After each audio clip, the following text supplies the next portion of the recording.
일주일 동안 여러분의 삶은 평안하셨습니까? 잘 주무셨습니까? 숨쉬기 괜찮으셨습니까? 어떻게 사셨습니까? 일주일을 잘 버티며 살아오신 것 같습니다. 사실 똑같은 시간 잠을 자도 피곤한, 자다 깨다를 반복하는 열대야까지 우리를 좀먹는 시간들이기도 했습니다. 그 일주일 동안 어떻게 시간들을 채워나가셨는지 궁금합니다. 혹시 밭일을 하신 분은 없으시겠죠? 큰일 납니다. 이럴 때는 쉬엄쉬엄, 내가 마음대로 할 수 있는 자연 섭리가 아니잖아요. 그럴 때는 그냥 지나가는 것도 덕이 될 줄 믿습니다.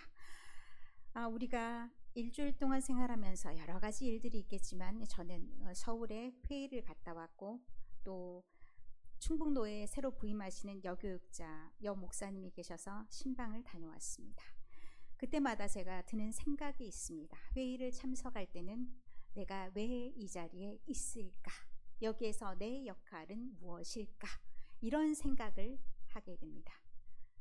그리고 또 그 새로 부임하신 목사님의 교회를 가보니 이분이 하실 일, 이때 이분이 하셔야 될 일이 있구나, 이런 생각이 들었습니다. 그 목사님의 비전과 함께 그 주변 환경을 살펴보는 그런 시간도 갖게 되었습니다. 그런데 우리가 어떤 일들을 할 때, 또 특별히 어려운 시간을 지날 때, 그럴 때 우리의 질문들이 있습니다. 언제 끝나요? 언제쯤이면 다 맞춰질까요? 그 끝은 언제인가요? 이런 질문들을 하나님 앞에 늘어놓습니다. 그러면서 우리 스스로가 생각하기를, 내가 좀 믿음이 없나? 너무 지나치게 긴 시간이다 보니까 달랑달랑해지는데, 이런 마음을 갖게 됩니다. 그때 제게 드는 생각이 한때, 두때, 반때라는 그런 단어였습니다. 다니엘서 7장에도 나오고 다니엘서 우리가 읽었던 12장에도 등장하는 한때, 두때, 반때. 왜 하필이면 그냥 세때 반이라고 표현하지 않고 한때, 두때, 반때 이렇게 나누었을까라는 생각을 해봅니다. 퉁쳐서 합하여 세때 반, 그래서 3년 반으로 나타내거나 아니면 시간적인 일수로 계산하는 것들도 있습니다만, 이렇게 한때 반, 두때 반때라고 표현하는 것도 나름의 의미가 있을 것입니다. 오늘은 이 말씀을 중심으로 해서 우리가 이때를 살아가며 우리가 각각이 경험하는 이때 우리는 어떻게 사는 것이 지혜로울 것인가 라는 것을 다니엘서를 통해서 답을 얻어보고자 합니다. 오늘 7절의 말씀에 보면 마지막 때를 묻는, 마지막 때가 언제인지를 묻는 질문에 하나님께서 답하시는, 정확하게 말하면 하나님 좌우편에 있었던 천상의 존재가 답하는 부분도 있습니다. 내가 들은즉 그 세마포 옷을 입고 강물 이쪽에 있는 자가 자기의 좌우 손을 들어 하늘을 향하여 영원히 살아계시는 이를 가리켜 맹세하여 이르되, 반드시 한때, 두때, 반때를 지나서 성도의 권세가 다 깨지기까지이니, 그렇게 되면 이 모든 일에 다 끝이 임한다 라고 말합니다. 우리의 기다림도 있고 여러 사람들의 기다림이 있을 수 있습니다. 그 기다림의 끝에 이런 질문들을 던진다는 얘기입니다. 내가 열심히 심어놨는데 이 결실이 언제 일어날까요? 아니면 내가 지금 당하는 고통이 언제 끝이 날까요? 그런데 기막히게도 한때, 두때, 반때를 논하면서 그 다음에 있는 말이 우리에게 조금은 실망되는 말이 나와 있습니다. 우리가 너무 좋아하게 잘 돼서 뭔가 끝났으면 참 좋겠는데, 그 기다림 끝에 그 기다림의 시간들이 어떤 시간들인지를 나타내는 게 성도의 권세가 다 깨지기까지입니다. 성도의 권세가 깨진다는 것은 어떤 의미가 있는 걸까요? 성도의 권세라고 했을 때 이 권세는 손을 뜻합니다. 우리의 손으로 아무것도 할 수 없을 때, 우리의 손으로 아무것도 할 수 없을 때라니요. 그러면 우리는 손 놓고 앉아 있어야 된다는 의미입니까? 성도들에게 이건 굉장히 큰 시련의 시간을 나타내는 겁니다. 오늘 다 읽지 않았지만 12장의 말씀은 사실 마지막 때, 마지막 날, 그때에 일어날 일들을 얘기합니다. 그때까지 하나님이 우리를 인정해 주시고 구원해 주시기 그때까지 그 과정의 시간들을 한마디로 나타낸다면 성도의 힘이 다 깨질 때까지입니다. 성도의 힘이 다 깨진다는 것은 성도가 우리 각자가 스스로 뭔가 할 수 있다고 믿었던 모든 것이 다 내려져야 된다는 의미입니다. 아무것도 하지 않는다는 말이 아니라 우리가 의지했던 모든 것이 다 끊어진다는 겁니다. 우리가 믿었던 모든 것이 다 버려져야 된다는 얘기입니다. 그리고 그 순간에는 좌절이 절망이 올 수도 있는 그런 순간이 될 수도 있다는 얘기입니다. 내가 가지고 있는 힘이 다 빠지는 그런 순간, 내가 할 수 있는 것이 아무것도 없다라고 판단하는 그 순간, 그때까지 우리는 어떤 연단의 시간도 견디어야 되는데, 그렇다면 이것은 우리에게 어떤 의미로 다가오는 겁니까? 어떤 시간이라는 겁니까? 우리는 죽은 자처럼 가만히 있어야 되는 순간일까요? 그렇지 않습니다. 이 시간에 한때, 두때, 반때, 때때로는 그 시간이 천천히 오는 것 같다가 격렬하게 강렬하게 오는 것 같다가 어느 순간 끝날 때를 알려주는 조짐도 보인다. 이게 저는 한때, 두때, 반때로 표현한 의미라고 생각을 합니다. 그런데 그 시간들을 내가 할 수 있을 거야, 해볼 수 있을 거야, 아니 내가 할 수 없네, 정말 할 수 없네, 이제 끝났다. 그런데 내가 끝났다라고 생각하는 그 순간에 다른 일이 펼쳐진다. 하나님의 시간이 열린다. 이렇게 한때, 두때, 반때를 볼 수 있을 거라 생각합니다. 그러면 이 한때, 반때, 두때를 견디는 것, 이 시간을 어떻게 지내야 되는지를 10절에 말씀합니다. 많은 사람이 연단을 받아 스스로 정결하게 하며 희게 할 것이나 모두가 그렇지는 않다고 얘기합니다.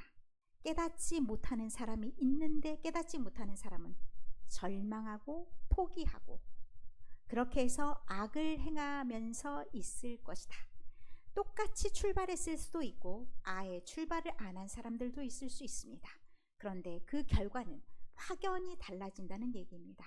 이 시간을 어떻게 보내야 될지가 9절에서 13절에 주어진 말씀입니다. 때를 물어보지 말고 그때가 언제 끝날 건지가 중요한 것이 아니라 9절에 시작하는 말과 13절에 끝나는 말에 다니엘아 갈지어다 13절은 너는 가서 마지막을 기다리라 이렇게 말합니다. 이것은 우리 표현과 조금 다르게 원어를 보면 가다라는 말은 행하다라는 말도 있습니다. 그런데 다니엘에게 네가 언제 끝날 건지를 묻지 말고 지금 너는 행해야 될 것을 행해야 된다.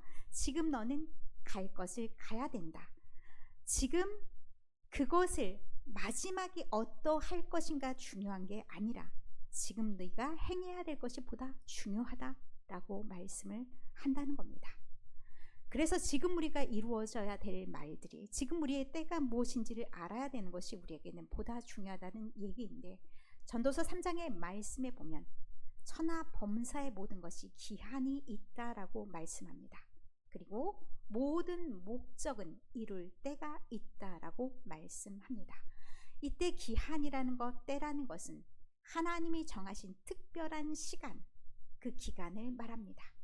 그러면서 이어지는 말씀이 날 때도 있고 죽을 때도 있고 심을 때도 있고 거둘 때도 있고 여러분이 많이 들어보신 그런 말씀일 겁니다. 그렇다면 우리가 그 시간을 특정할 수는 없습니다. 지금의 시간이 어떤 시간이다 우린 주장할 수가 없습니다. 무슨 시간인지 때때로 더듬더듬하면서 찾아가야 되는 시간이기도 합니다. 그러나 그때가 어떤 때인지를 분간할 수 있는 것이 우리에게는 중요합니다. 그 분간하면서 지금의 때를 가늠하며 그 때를 온전히 충만하게 채워가야 되는 것이 목적 있는 삶이 되는 것입니다. 그리고 그 때를 제대로 아는 것이 되는 겁니다. 그렇다면 그 때가 충분히 채워졌을 때, 우리의 목적을 다했을 때 하나님께서는 다음 단계로 우리를 넘겨주실 것이라 생각할 수가 있습니다. 모든 시간에는 모든 한계가 있고 정해진 목적이 있다는 것을 전도서 3장의 말씀을 통해서 깨달을 수가 있습니다. 바울 사도는 에베소서 5장 15절 16절을 통해서 말씀합니다. 세월을 아끼라 때가 악하다 라고 말합니다. 어느 사람도 자기가 살아가는 그 시간에 만족함을 얻고 지금이 너무 좋은 때다 말할 수 있는 사람은 극히 제한될 겁니다. 그런데 우리가 살아가는 모든 세상은 그 어느 사람에게도 쉬운 세상은 한 번도 없었을 겁니다. 그것이 모두 선한 것이 아니고 악한 것이라 표현될 수가 있습니다. 견디기 힘든 삶, 우리가 해결할 문제도 산더미처럼 쌓여 있는 삶, 고난은 언제나 우리 코앞에 다가와 있는 것 같은 그런 삶 속에서 우리는 악하다, 때가 너무 악하다라고 말할 수가 있습니다.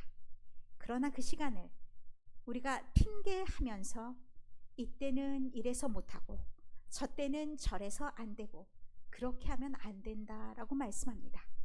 하나님이 주시는 세월을 아끼라라고 말합니다. 이 세월이라는 단어를 헬라어로 크로노스라는 단어를 사용했습니다. 우리가 보는 시간, 똑딱똑딱의 시간이 아니라 하나님이 딱 지정하신 그 시간이 언제일지 우리는 알 수 없기 때문에 우리에게 주어진 시간을 잘 선용하는 것, 그것이 우리가 이 땅의 삶을 살아갈 때 반드시 지켜져야 되는 삶이라는 겁니다. 하나님이 우리 삶의 목적을 가지고 개입하셨기 때문에 우리에게 삶 구간마다 특별한 기회를 주신다는 얘기입니다. 그 기회를 통해서 우리는 얻어가야 될 것이 있어야 되는데, 그 얻어가야 될 내용이 아까 읽었던 10절의 말씀입니다. 우리는 목적이 있는 삶을 살아가는데 때때로 우리에게 여러 가지 힘든 일들이 반복되어 나타났을 때 그것은 우리를 연단하는 시간이라는 겁니다. 우리의 불순물들을 제거하고 하나님 보시기에 정결한 삶으로의 변화, 이것을 위해서 하나님은 우리에게 때때로 어려운 시련의 시간들을 주신다는 말씀입니다. 그럴 때 우리는 무엇을 해야 되는지 9절에 다니엘에게 가라라고 말씀하셨고 13절에는 반복해서 말하면서 조금 더 강렬하게 말씀합니다. 원어에는 너는 가라 끝을 또는 너는 가라 끝까지 라고 되어 있습니다. 그러면 하나님께서 보여주신 그 삶을 우리는 다 알지 못하고 봉함이 되어 있는 삶이지만 우리가 그 길을 살아나갈 때 우리는 그 길에 최선을 다해야 된다는 얘기입니다. 언제까지 최선을 다해야 되냐? 우리가 끝까지 최선을 다해야 된다 말씀합니다. 지금의 때가 언제 일는지를 묻는 것이 아니라 하나님이 나에게 주신 이 시간을 충실하게 살아내는 것이 필요하다는 겁니다. 시작하고 현재를 살아가고 끝날 때까지 하나님이 도장 꽝꽝 찍어주는 그때까지를 살아가야 된다는 말씀으로 우리가 이해할 수 있습니다. 그러나 이것이 내 힘과 의지로 되지는 않는다 말씀을 드렸습니다. 왜냐하면 우리의 힘은 다 깨어지기 때문에 우리의 힘이 다 없어질 때까지 하나님께서 연단하신다고 말씀하셨기 때문에 내 힘이 아니라 하나님의 힘을 의지해야 된다는 말씀입니다. 하나님만 붙잡고 나가야 된다는 말씀입니다. 그러기 위해서 우리는 무엇을 할 수 있겠습니까? 무엇을 해야 되겠습니까? 우리가 이때가 무엇인지를 알기 위해서는 하나님께 물을 수밖에 없습니다. 우리가 분별의 영이 있어서 지금의 시간이 어떤 의미인지를 알기 위해서는 우리는 하나님께 기도하며 나아가야 됩니다. 하나님, 제가 지금 무엇을 해야 됩니까? 하나님, 제가 이 순간 무엇을 채워가기를 원하십니까? 하나님, 제가 무엇을 저에게 제거하기를 원하십니까?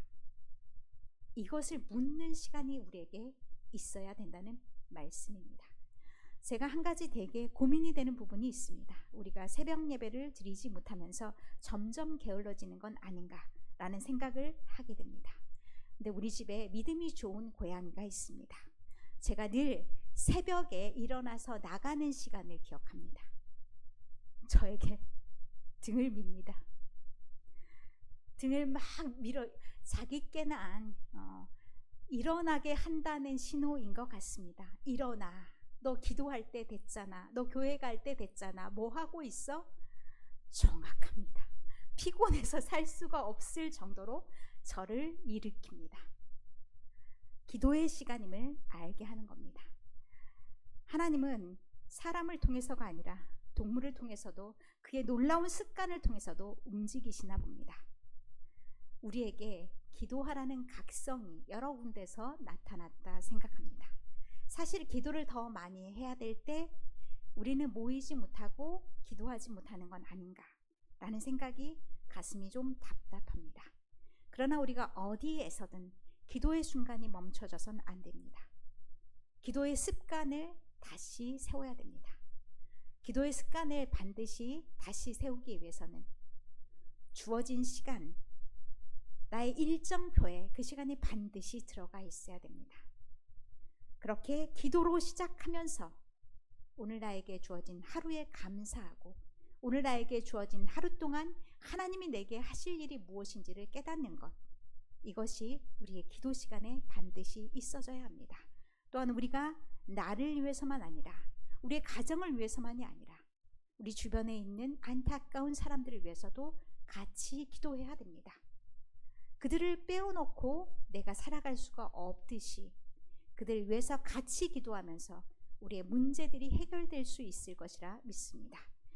우리 교회를 위해서, 우리 나라를 위해서, 돌아가는 세상을 위해서 우리가 기도할 때 세월이 악한 그 시간에 우리가 세월을 아끼는 시간으로 보충할 수가 있습니다. 그럴 때 우리의 막연한 미래가 막연하지 않고 하나님이 원하시는 그 자리에 설 수 있는 그날이 있을 겁니다. 그리고 우리에게 멈춰진 시간 같은 그 시간에 우리가 채워져 갈 것들로 충분히 채워진다면 우리의 영이 무너지지 않고 하나님이 원하시는 것들을 기억하며 나아갈 수 있는 영적 회복 또한 있을 줄 믿습니다. 또한 우리의 일상에 주어진 시간들이 있습니다. 지금 무엇을 해야 될 때인지를 알아야 됩니다. 일을 할 수 있는 것도 시간이 있습니다. 일을 할 때 일을 해야 되고 쉴 때는 쉬어야 되고 그래야 충만한 삶을 누릴 수가 있습니다.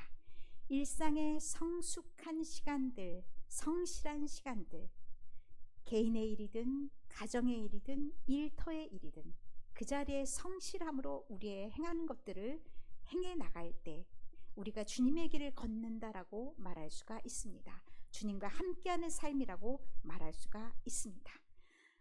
오늘 주님의 명령대로 내 힘이 아닌 하나님의 힘을 의지해서 끝까지 걸어가는 우리가 되기를 원합니다. 다니엘서 12장 13절을 통해서 또한 그런 자에게 주시는 복이 있습니다. 시작하는 것 중요합니다. 그러나 끝까지 한 길을 가는 것이 참 쉽지 않습니다. 마침내 하나님의 구원과 승리를 맛보게 되는 완주의 복을 끝까지 누리시는 여러분 모두가 되기를 원합니다. 그것이 바로 끝을 보는 복입니다. 세상이 줄 수 없는 하나님의 참된 평강을 누리시는 또한 안식의 복을 여러분이 누리시기를 원합니다. 마침내 하늘의 영원한 복을 누리는 그런 기업의 복 또한 여러분에게 임하시기를 원합니다. 성도의 권세와 성도의 힘이 다 깨어지는 그 순간 우리가 포기하지 않고 끝까지 완주한다면 하나님께서 우리의 손을 꼭 붙잡아 주실 줄 믿습니다. 그리고 그 손을 놓지 않으시고 미래의 찬란한 그 행복한 순간까지도 우리와 함께 동행해 주시리라 믿습니다. 우리의 주어진 시간, 주어진 세월 감사로 여기시면서 주님의 부르심